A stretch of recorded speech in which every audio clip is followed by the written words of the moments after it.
I find it hard sometimes to justify things to people, as an artist, to say, how long did that take you to paint? It's like, well, I don't know. Do you include all the years that I've spent learning how to do that versus the actual hours sitting and painting? I don't want to be flippant about it or anything, but, there's a lot more that goes into it than the actual hours painting,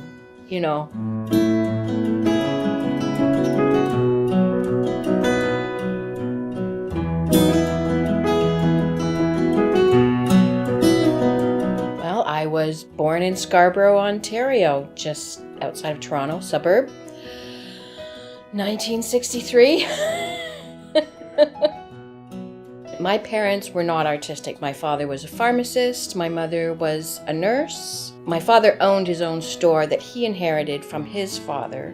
So I'm sure that at some point he wanted one of us to follow in his footsteps, but that never happened. It was not until I was, maybe about 12, and a girlfriend of mine, they had a friend who taught art classes, and she wanted me to go with her because she didn't want to go by herself because her parents were making her do this. So I went, and I just loved it.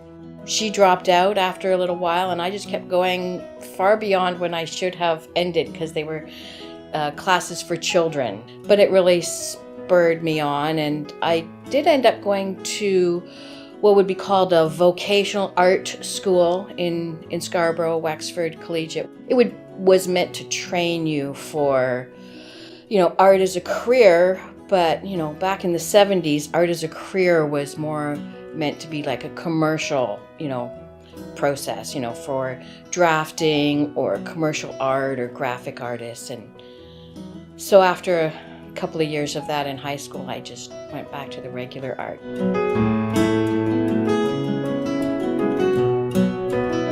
Most of it was chalk pastel.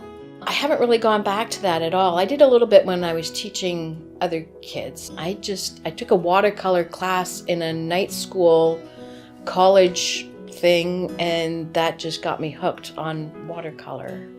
And I just started taking, workshops and things, just to buying books, teach myself. But being an artist was not something that was an acceptable career. After high school, actually, I didn't do anything. Got married, had kids, got divorced, got remarried, and I didn't really start painting again until much later, probably around 2000, late 1990s into the year 2000. But I started by introducing it to my children. So I was teaching my kids, and then I started teaching it to other children. And I opened up a little bit of a children's art studio, actually, where we lived in Woodstock. And that worked out quite well. It was just part-time, at nights and weekends, because I was still working, to make a living. That sort of spawned me on to paint for myself again.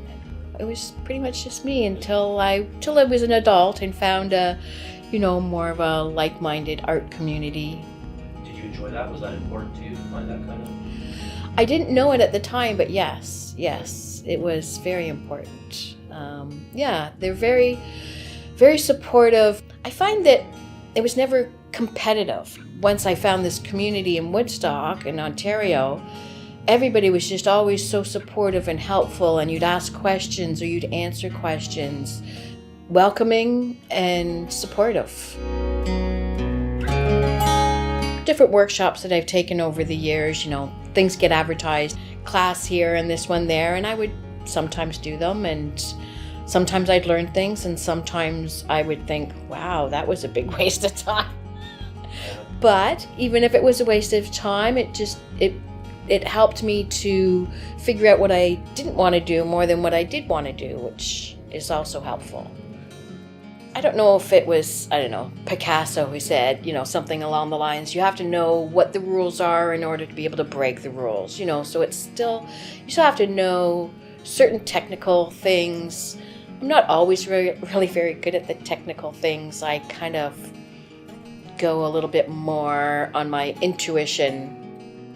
There is some aspect that you need to have some sort of basic knowledge to a certain extent, but I don't know that you need to be extremely proficient with every technical aspect of it.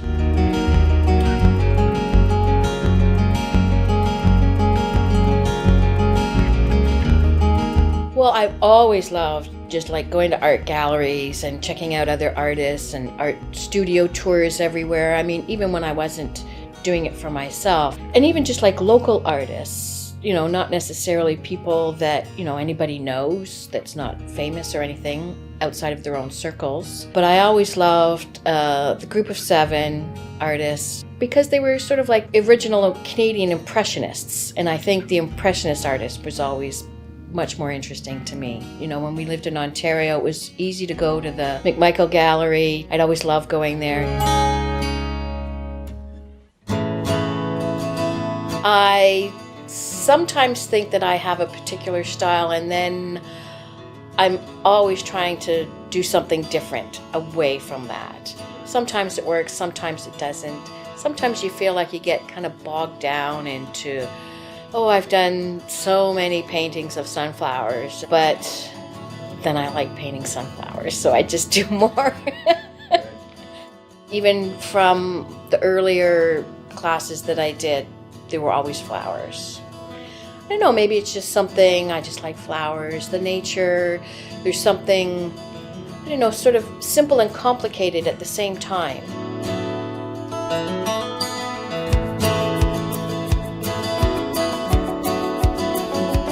The architecture is very new right now to me. I only started doing that about 2 years ago, so it's quite new. When we were in Portugal, and they were small and easy. The architecture there was so amazing, and also the light was really interesting because, you know, the streets were mostly narrow and tall buildings, and lots of different shadows were playing, and so I started doing some of those sort of little street scenes of little streets, side streets, and that in Portugal, and that was sort of the start of the sort of architectural sketching that I did. They were small and easy, so I didn't have to worry about having too many supplies at hand, because that was hard to come by.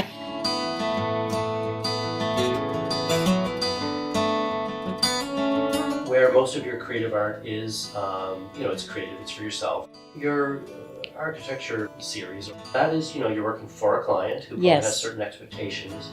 Veering closer to that, like commercial high school stuff that you talked about earlier. It's funny how you say that. It is a little bit like that. However, I think the house portraits, I'm pretty much up front. It's with, this is my style. If you want something that's a different style, then obviously I'm not the person that you want to do that for you. But if you like the more, I mean, my husband calls it more like warm and whimsical. They're not architecturally correct. The proportions aren't always right. The perspective's not right, and I do that intentionally, you know, to sort of flatten it out so you sort of see what's on the sides at the same time you see what's on the front or the top and the bottom a little bit more. There's a lot more freedom in it because I don't have to make it perfect. I'm not intending it to be an architectural drawing. It's more what I think the place feels like. I've been really, really pleased with how that's gone, and I'm very happy. Yeah. When I was a teenager, I spent 2 summers in Spain as an au pair. So as an adult, I always thought I wanted to go back and spend more time, like actually live. Tony and I went to Spain and walked part of the Camino de Santiago, which is across northern Spain. It's a pilgrimage. That was sort of like, how can we move there? But that was difficult. There's a lot involved in visas and working and blah, blah, blah. So that didn't work out. I thought, well, there's got to be other places that are similar. And 2017, we literally sold our house. Everything we owned went on the airplane with us. We spent 2 years in Ecuador, in a city called Cuenca in the Andes Mountains, 8,000 plus feet above sea level. And it was amazing experience. Just living in another country is really eye-opening, and I suggest everybody, if you have an opportunity, to try it. See, and they actually had an awesome art community in Cuenca. There were probably between 5,000 and 10,000 English-speaking expats in Cuenca. There were 2 separate theater arts groups, as well as an art called idiom art. Like a group of people that did all different art things. They did writing and paper making and painting and everything, and I had an art show there as well. And then when we were there, we met a couple who ended up moving to Portugal. So we went and spent a month with them in Portugal and thought, well, we have to do this. And so we spent 3 years in Portugal. Now, albeit 2 of those years were during COVID lockdown, but it was an amazing place. It was fantastic, yeah. And I did a little art show in Portugal before we left too. And then on to Yarmouth, Nova Scotia. We knew we were going to eventually end up in Nova Scotia. We'd been here a couple of times before, and knew that, you know, this is where we wanted to end up. So it was never a big surprise. Yarmouth wasn't necessarily the one spot, but it was the spot that had everything that we were looking for in terms of a nice small community. We'd like to be by the ocean. And the theater and the arts community was really a big draw for us here. A nice walkable town. We can walk everywhere. We can walk downtown, and everybody seems to know everybody. And it's amazing when we're just walking down the street, and it doesn't matter whether it's like a 12-year-old or an 82-year-old, everybody says hi. You know, you're just walking past on the street. Hi, how are you today? You know, and I just love that about this place. I'm finding that it's really welcoming artistically. I think there's a lot going on here. You know, they have the YARC, the Yarmouth creatives in the mall, and the waterfront gallery downtown now is, yeah, there's a lot going on here, and I think it's wonderful.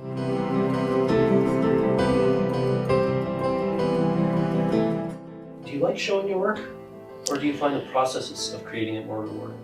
I like showing my work. I sometimes have a hard time being present while people are commenting and looking at it.